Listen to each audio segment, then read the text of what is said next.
Hello नमस्कार, welcome to inculcate learning educational psychology में आज 5th क्लास है हमारी एचपीएससी पीजीटी के लिए।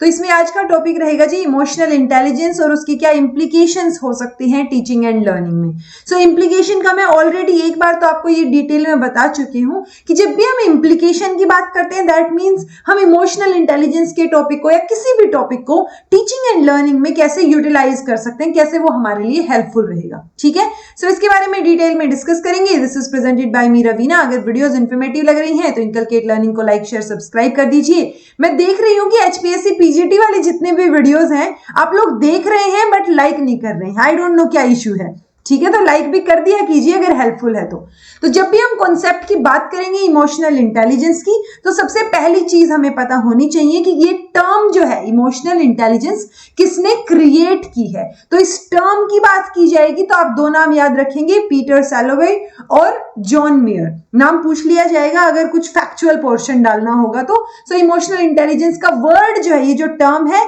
वो इन दोनों ने सबसे पहले यूज की थी, इन दोनों ने सबसे पहले क्रिएट की थी। एक इमोशनल इंटेलिजेंस का आर्टिकल था उसके ऊपर और वो किस जर्नल में पब्लिश हुआ, इमेजिनेशन कॉग्निशन एंड पर्सनालिटी 1990 में।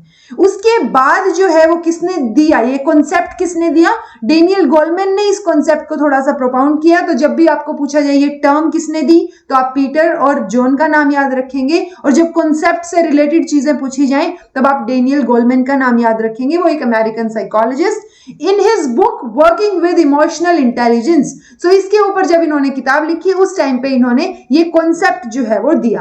अब इस कॉन्सेप्ट की जब हम बात करेंगे तो एक डेफिनेशन देख लेते हैं कि इमोशनल इंटेलिजेंस जो है वो इनेट पोटेंशियल, मतलब अंदर से ही जो आपका पोटेंशियल होता है, innate feel, use, communicate, recognise, remember, learn from, manage, understand and explain emotions. आप अपने इमोशंस को कैसे हैंडल करते हैं, वो जो पोटेंशियल है आपका, आप कितना हैंडल कर पाते हैं। और इमोशन पोटेंशियल्स को हैंडल करने का मतलब ये बिल्कुल नहीं होता कि आप रोएं ना, या जो कुछ एक मिथ्स होते हैं ना कि अगर आप रो रहे हैं दैट मीन्स आपकी इमोशनल इंटेलिजेंस वीक है। नहीं, ऐसा कुछ नहीं होता। So emotional intelligence is all about how you handle your emotions. ठीक है, इमोशनल इंटेलिजेंस पर्टिकुलरली रेफर करता है ability to get along with people and make good personal decisions. तो आप लोगों के साथ कितना घुल मिल सकते हैं, गुड पर्सनल डिसीजंस, अच्छे जो है डिसीजंस कैसे ले पाएंगे। जब हम बात करेंगे कि इमोशनल इंटेलिजेंस जो है वो पर्सन्स की एबिलिटी के बारे में किस मतलब क्या इंप्लाई होता है, सो इट इंप्लाइज टू कि आप खुद को समझ रहे हैं, मतलब अंडरस्टैंडिंग हिमसेल्फ, अपने जो इमोशंस है उनको एक्सप्रेस करना, चाहे अब आप वो रो के एक्सप्रेस कर रहे हैं या बता के एक्सप्रेस कर रहे हैं, बट अपने आप को एक्सप्रेस करना मतलब शब्दों में आपको चीजें लानी पड़ेंगी कि आप कैसे अपने जो आपकी अंदर आप जो चीजें फील कर रहे हैं वो कैसे एक्सप्रेस करेंगे। खुद को मोटिवेट करना, रेगुलेट करना अपने इमोशंस को, इवेल्युएट रिस्क कि आप किस मोमेंट में कहाँ इमोशनल हो रहे हैं, क्या चीजें हैं, आप कितना रिस्क जो है उस चीज से रिलेटेड होगा कि पॉइंट घूम फिर के वहीं आएगा कि आप जो है अच्छे पर्सनल डिसीजंस जो है वो ले पाएं, और कॉन्फ्लिक्ट को आप कैसे रिजोल्व करेंगे। तो ये सारी की सारी एबिलिटीज अगर आप में है सो इमोशनल इंटेलिजेंट हैं आप। 4 कंपोनेंट्स इन जनरल बात होती है तो सभी के सभी इमोशन से ही रिलेटेड होंगे कि एक तो इमोशंस को परसीव करना, फिर उन इमोशंस को समझना, उनको मैनेज करना और उन इमोशंस को सही तरीके से यूज करना। लेकिन जब डेनियल गोलमैन की बात आएगी तो आप 5 कंपोनेंट्स जो है वो याद रखेंगे।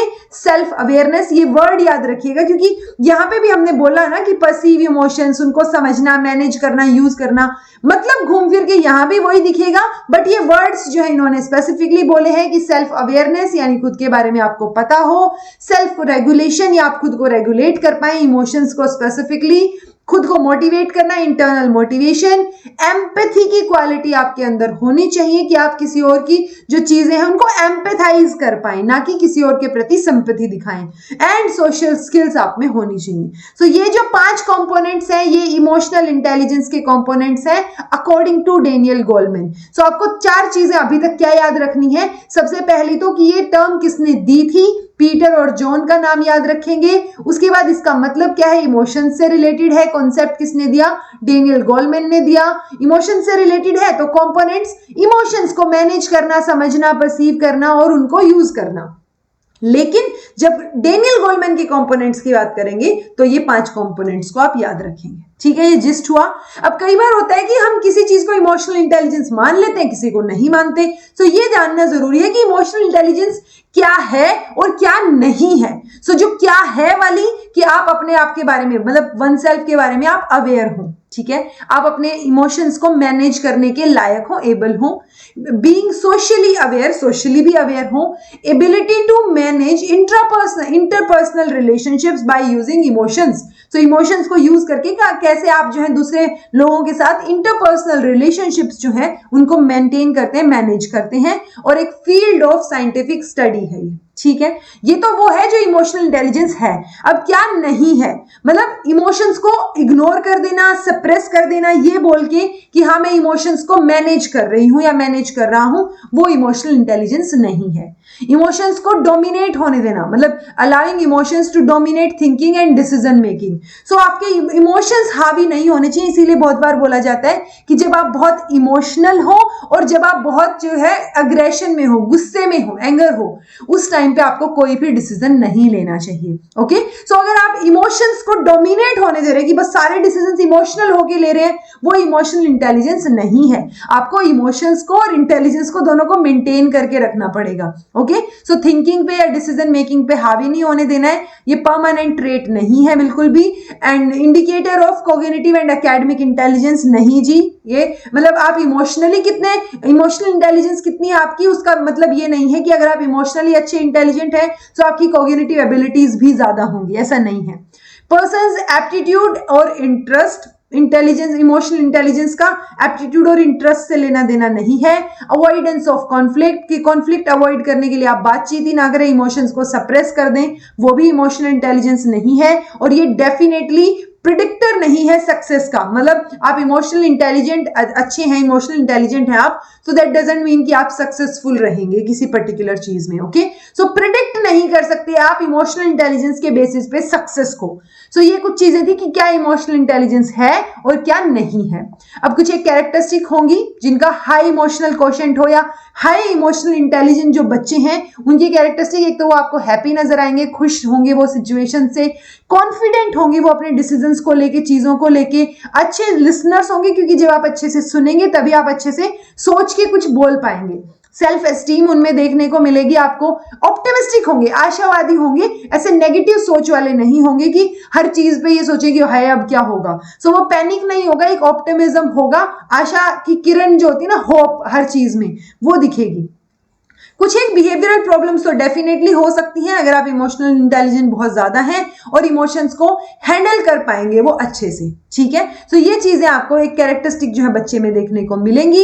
इंपॉर्टेंस क्या है, ऑब्वियसली अगर आपकी इमोशनल इंटेलिजेंस अच्छी है तो आप अच्छे रिलेशनशिप बिल्ड कर पाएंगे, आपकी हेल्थ भी अच्छी होगी, आप अचीव भी चीजों को अच्छे से कर पाएंगे अगर आप इमोशनली हेल्दी हैं और इमोशनली इंटेलिजेंट हैं। करियर बिल्डिंग होंगे, उसमें हेल्प करेगी इमोशनल इंटेलिजेंस आपको, क्योंकि इंटरपर्सनल रिलेशनशिप आप अच्छे से बना पाएंगे। सो जब इंटरपर्सनल रिलेशनशिप है तो एक तरीके से करियर में भी वो आगे आपको हेल्पफुल रहेंगे। लोअर रेट ऑफ डेलिक्वेंसी, कि आप इमोशंस को अच्छे से हैंडल कर रहे हैं रादर देन इमोशनल, मतलब इमोशंस में आके आप कोई गलत डिसीजंस ले लें। सो वो डेलिक्वेंसी का रेट जो है वो कम हो जाएगा, नहीं होगा यहाँ पे, एक तरीके से डेलिक्वेंसी नहीं होगी। देन गोल्डन प्रिंसिपल्स, कुछ एक कि हम कैसे इमोशनल इंटेलिजेंस को डेवलप कर सकते हैं, मतलब अपने फीलिंग्स को लेबल करना आपको आना चाहिए रादर देन आप लोगों को लेबल करें। मतलब आपको ये होना चाहिए कि अच्छा मैं अंदर से अच्छा फील नहीं कर रही थी इसलिए ये चीज शायद हुई, ना कि ये कि अगला इंसान तो मुझे समझ ही नहीं रहा। तो आप लोगों पे या सिचुएशन पे उंगली मत उठाइए, अपनी फीलिंग्स को लेबल करना सीखिए। Distinguish between feelings and thought, अब क्या फील कर रहे हैं और क्या सोच रहे हैं, सो उनको मिक्स मत होने दीजिए। आपको पता होना चाहिए कि आपकी फीलिंग क्या कह रही है और थॉट क्या कह रहा है, तो आपको डिफरेंस पता हो कि फीलिंग और थॉट अलग अलग चीजें हैं। Take more responsibility of your feelings, दूसरे को दोषी बनाने की बजाय अपनी फीलिंग्स की जिम्मेदारी खुद आपको लेनी चाहिए अगर आप इमोशनल इंटेलिजेंस है या फिर उसको डेवलप करना चाह रहे हैं। Use your feelings to help them make decisions, और अपनी फीलिंग्स को यूज करना है, डोमिनेट नहीं होने देना, उनको यूज करना है अच्छे डिसीजंस लेने के लिए। दूसरे लोगों की फीलिंग्स के प्रति आप क्या करेंगे, रिस्पेक्ट दिखाएंगे, दैट मीन्स एम्पैथी एक तरीके से, ठीक है। देन है फील एनर्जाइज्ड नॉट एंग्री, तो आपको गुस्सा नहीं होना, एनर्जेटिक फील करके आप उन चीजों को मतलब जो भी सिचुएशन उसको सॉल्व करने की कोशिश कीजिए। वैलिडेट कीजिए दूसरे लोगों की फीलिंग्स को, ऐसा ना हो कि कोई आपको मतलब इमोशंस में आके कोई चीज बता रहा है और आप उसका या तो गलत फायदा उठा रहे हैं या आप उसको जो है इनवैलिडेट कर रहे हैं कि अच्छा जा ऐसा कुछ नहीं होता। सो वो चीजें नहीं होनी चाहिए। अगर कोई आपको वो बोलता भी है, मतलब होता है ना इनवैलिडेट, अगर आपकी फीलिंग्स को इनवैलिडेट करे तो आप अवॉइड करेंगे उन लोगों को। कई बार ये होता है कि बहुत बार पेरेंट्स ही आपकी फीलिंग्स को, आपकी थॉट प्रोसेस को क्या करते हैं, इनवैलिडेट करते हैं, मानते नहीं है, चीजों को समझते नहीं है। सो आप कुछ टाइम के लिए उनको भी अवॉइड कर सकते हैं। Don't advice, command, control, criticise and जज, तो किसी को मतलब एडवाइस देने की जरूरत नहीं है। आप बोल सकते हैं कि मेरे हिसाब से आप ये कर सकते हैं, but ultimate decision should be yours, आखिरी डिसीजन आपका होना चाहिए, तो आप अपने हिसाब से डिसीजन लीजिए। ये लाइन आप जब किसी को एडवाइस दे रहे हो ना, तो ये मेरी एडवाइस मानिएगा कि आप ये लाइन बोलना ना भूलें कि देख मेरे हिसाब से ये ठीक हो सकता है, लेकिन अल्टीमेट डिसीजन तेरा होना चाहिए, तेरी लाइफ है। ओके, सो हर एक किसी को एडवाइस या कमांड दे देना कि ये तो करना ही है, या कंट्रोल करने की कोशिश करना, क्रिटिसाइज करना या जज करना, ये क्वालिटीज नहीं होंगी इमोशनल इंटेलिजेंट लोग, इंसान की या बच्चे की। ओके, सो ये कुछ एक रूल्स है जिनकी हेल्प से आप क्या कर सकते हैं, इमोशनल इंटेलिजेंस को डेवलप कर सकते हैं। इंप्लीकेशंस क्या होंगी? अब ये जितनी भी चीजें हैं, मतलब आप अगर एम्पैथाइज कर पा रहे हैं दूसरे के साथ भी, तो आप बच्चों के साथ एम्पैथाइज कर पाएंगे। बीइंग अ टीचर आप समझ पाएंगे उनको, उनकी चीजों को या उनकी सिचुएशन को कैसे आपको अपनी स्टडी में, अपने पढ़ाई में या बच्चों को समझाते टाइम यूज करना है टीचिंग लर्निंग के प्रोसेस में, वो आपको अच्छे से पता होगा। अगर आप इंडिविजुअल डिफरेंसेस समझते हैं, हर एक बच्चे को क्लास में समझते हैं, तो आप चीजों को बेहतर तरीके से समझ पाएंगे। सो बेसिकली इमोशनल इंटेलिजेंस का जो कॉन्सेप्ट है वो हाईली इफेक्टिव है लाइफ लॉन्ग टीचर के लिए। For your child emotional intelligence, अगर आपको बेटर वर्स सारी चीजें पता है, कैसे हैंडल करना है, कैसे चीजें हैं, सो आप चीजों को और बेहतर तरीके से समझा पाएंगे, ऐसा डैनियल गोलमैन का कहना था। ठीक है जी, सो ये हो गया इमोशनल इंटेलिजेंस का टॉपिक। आई होप आपको समझ आया होगा। समझ नहीं आया हो तो कमेंट करके पूछ लीजिएगा। समझ आ गया है so please do comment and tell me कि समझ आ गया है। This was all about today. Thank you so much for watching. Be happy, keep smiling, subscribe to inculcate learning. Please do subscribe, share and like my videos. This was all about today. Thank you.